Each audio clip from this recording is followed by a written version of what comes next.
The hardest book for me to write was just the one for my father-in-law for his birthday. That was my first book that I did, and that was the hardest.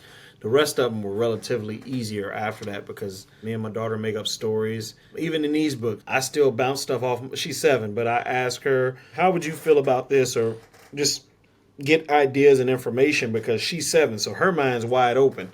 And again, she's going to tell you from a 7-year-old perspective, but again, she's helping me write the book because she's telling me what she thinks. So I'll try to incorporate some things that I listen to her say or what she believes into the story. I'm open-minded. Now, I got my real inspiration for the books when my wife, she did 2 books for my daughter. She actually made one out of cloth, and it was her first zoo book. So she made one. She made the animals out of cloth. I mean, I'm like, how the heck did you make a lion, a chicken, and all these zoo? And she made it out of cloth, sewed it, cut it. I'm like, what the?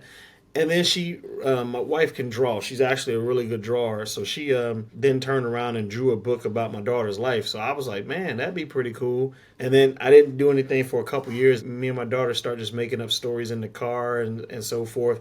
Then I thought, you know what, I'm going to do stories. So I really got my inspiration from my 2 girls and my wife and my daughter. And since then, it's like, well, let's just take off. Now, I tell you, before I even met my wife, I wrote down 3 paragraphs for 6 different books. And this was when I was 3 paragraphs for 6 different books.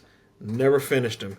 And I'm talking about, when I joined the Navy and I'm sitting there out on the ship and I'm just like, oh, that'd be a werewolf book. And I always have this werewolf dream and I'm never finished it.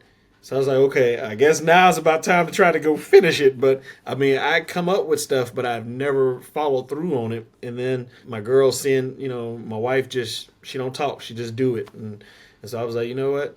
Don't talk, just do it. And so now I'm, all right, I got creative stuff in my head. I just got to don't talk myself out of it. Don't get distracted by anything else and just put it out.